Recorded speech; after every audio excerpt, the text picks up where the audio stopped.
Hey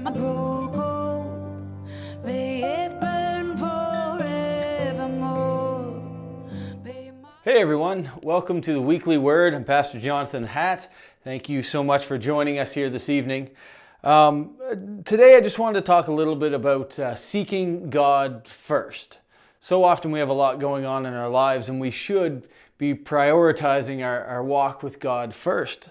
Matthew 6:33, Matthew chapter 6 verse 33 says, "But seek first His kingdom and His righteousness, and all these things will be given to you as well." Now, when Jesus said this, he was preaching and he was telling his people that that seeking God's will first, seeking after God initially in everything they do, whether big decisions or small or every aspect of their life, that doing that is so vitally important. And he says, all these things will be given to you. All these things will line up with your walk with God, but you have to seek God first. Jesus is telling them that God knows that they have needs, that they need money, they need shelter, they need food, that there's necessities of life. He gets that.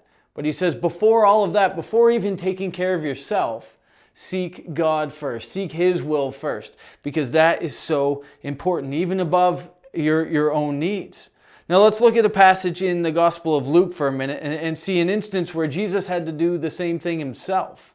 To put the Father's will ahead of His own. Luke 22 verses 42 to 44. Luke 22, 42 to 44 says, "Father, if you are willing, take this cup from me, yet not my will, but yours be done." An angel from heaven appeared to him and strengthened him. And being in anguish, he prayed more earnestly, and his sweat was like drops of blood falling to the ground. So Jesus here is in the garden. He's preparing for the cross. He knew that the cross was inevitable. He knew the cross was the answer, and that he was going there very shortly. But he asked, Father, if there's any other way to accomplish salvation for the world, if there's any other way to get this done, let's go that way. But ultimately, it doesn't matter what I want, Lord, that your will be done. And Jesus did exactly that. He literally was sweating blood. He was in anguish. He was so focused on it. But he said, Father, your will be done, not mine. He focused on what God's will was above his own, and then God works it all out. We need to seek God first. I remember when I was a teenager, we had a four-wheeler, an ATV, and I went mudding, and we had it a while, and it was time to change the oil, so I changed the oil in the bike, and then I washed the bike all up and shined it up, and it was looking beautiful, and I'm not a great mechanic, but changing the oil was something that I could do, and I stood back and looked at my job, and I thought, wow, that's a good-looking bike. Now I should put my helmet on and go for a drive and just revel in the fruits of my labor and have fun. And I jumped on the bike and I went to start it, and there was nothing.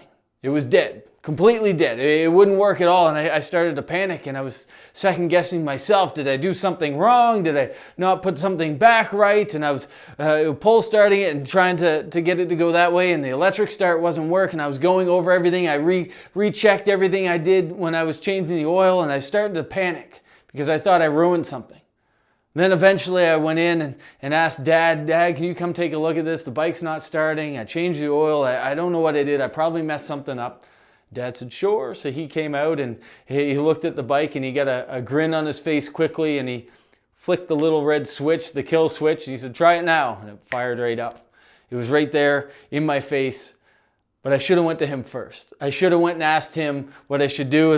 When it first wouldn't start, I should have went to him first, and it would have been all taken care of. Whether it's a big thing or a little thing, he always seemed to know the answer. And I should have sought him first. It's the same with our walk with God.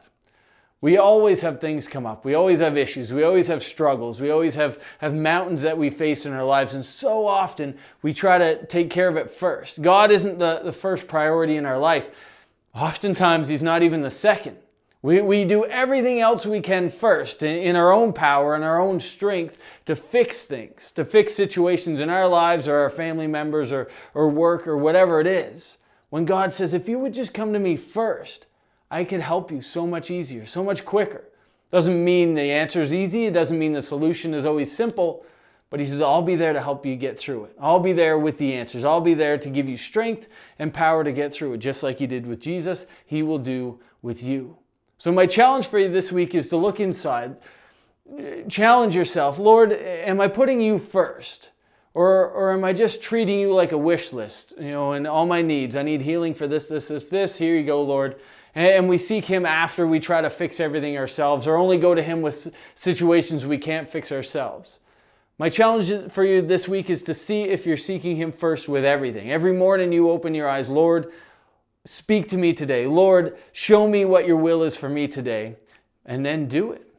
And I promise you, when you do that, God will move in and through you in a way that you never even thought possible, in the big things and in the little things. Remember, trust God, talk to him constantly, get into his word all the time, and never forget that God loves you. Babe, my love